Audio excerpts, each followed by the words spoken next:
Start your evening off right. This is U.S. Senator John Ossoff. Hey, Atlanta, this is Lieutenant Governor Burt Jones. The new Shelley Wynter Show here on WSB Radio, weeknights from 7 to 10 p.m. Keep up good work, Shelley. The Shelley Wynter Show.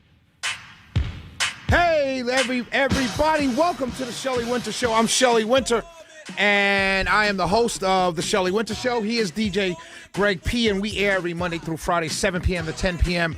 And it is see, this thing is okay. We got to get this fixed. Oh, maybe I just lower it. No, can't do that. All right.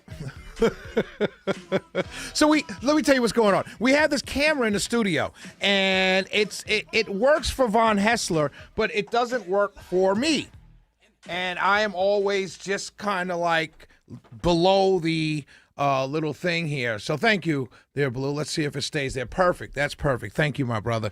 So we've got a hot show for you, ladies and gentlemen. At 7:19, you don't want to miss this exclusive Shelley Wynter Show interview with State Senator Jason Anavitarte. We're going to be talking about kids in Georgia may need parental permission to join social media next year.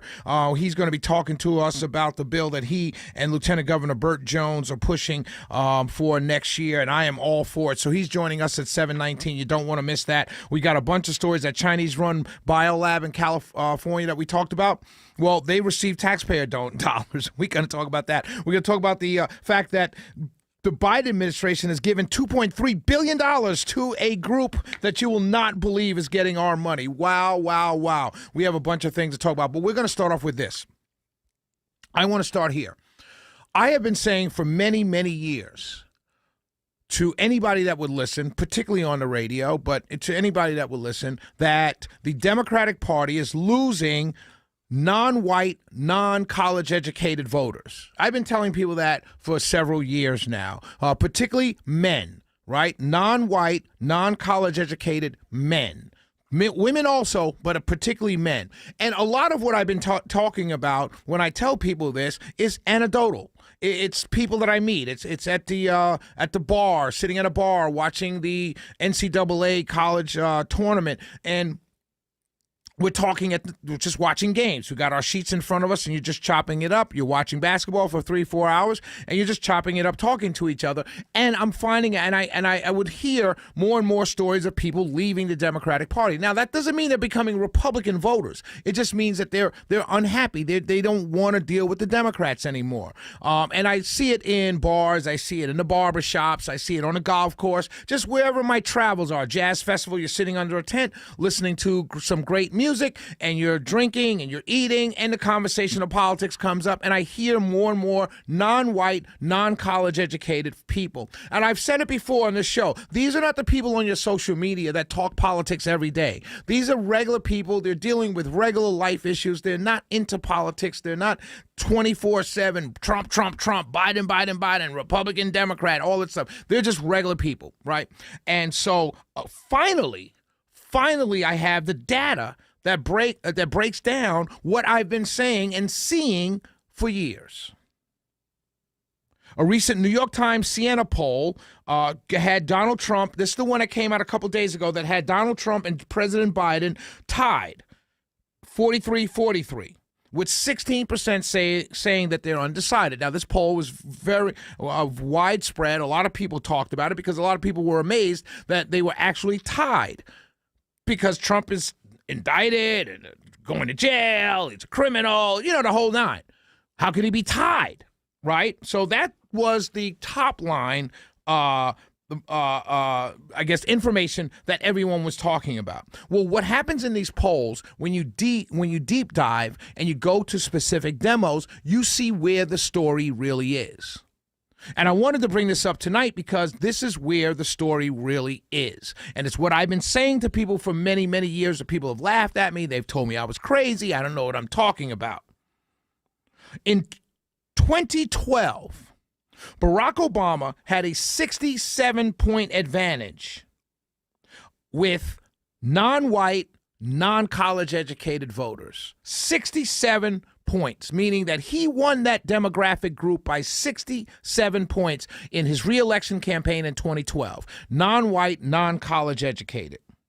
In 2020, Biden led Trump by 48 points, a decline, as you can clearly see, of some 19 points. From 2012 to 2020, Biden beat Trump within this group of non-white, non-college educated voters by 48 points. The polling now shows that that number is down to 16 points. 1-6. A loss of 32 points in a little less than a little over 3 years, a little less than 3 years. 32-point drop with non-white, non-college educated voters. Now, these are working class, non-white voters. These are the people that make up the differences. In other words, if the Democrats lose a percentage of suburban, say, white women, this group makes up the difference. If Democrats lose, let's say, college-educated, northeastern white men, this group of non-white college-educated voters makes up the difference because it's so massive. When you have a 67-point spread and even a 48-point spread, it's such a massive number that by winning more and more of those people, you make up the difference in other areas where you may be losing people. But when you get down to a mere 16-point difference amongst non-white, non-college-educated voters for Trump, understand, like this is head up. It's down to 16 points, which means that these voters are so unexcited. They're so disenchanted with the Democratic Party that they're willing to vote for the guy they've been told hates them the most. Listen to this. And I've been saying this for years. But now I have the data. It backs me up. What I've been hearing in the barbershops, what I've been hearing in bars, and what I've been hearing in hookah bars, and what I've been hearing on the golf courses when I play with my friends. Because we're all working class people, non-white, non-college educated. And so when I'm talking to them, this is what they're telling me. They're telling me that they don't believe, they are fine with LGBT community. They have friends who are in the LGBT community. They have family in the LGBT community. They have church members, church brothers and sisters in the LGBT community. They may even go to party and club with members of the LGBT community. They have no problems on any level with the LGBT community. However, what they don't like is the intrusion of the community issues on their children. Other things, bathrooms, transgenders, men playing in women's sports. These are the things that are pushing them away. I'm going to pick this up on the other side of State Senator Jason Vitarte joining us to talk about kids might need parental permission to join social media. That's coming up next, exclusive interview with Jason. But I want to pick this conversation up because it's fascinating. And why it's fascinating to me is because I've been saying it for the last 5 or 6 years. At the end of the day, as a black man from New York City, that's working middle class, lower middle class, working class man, me. I have more in common with the guy who changes my oil than I have with the vice president of some corporation who's a liberal. And black also. But I have more in common with my working class white brother than I have with my upper middle class, upper class, Ivy League educated African American brother. And we're going to talk about that after we talk to State Senator Jason Vitarte on kids needing permission to join social media. It's the Shelley Wynter Show. We'll be right back.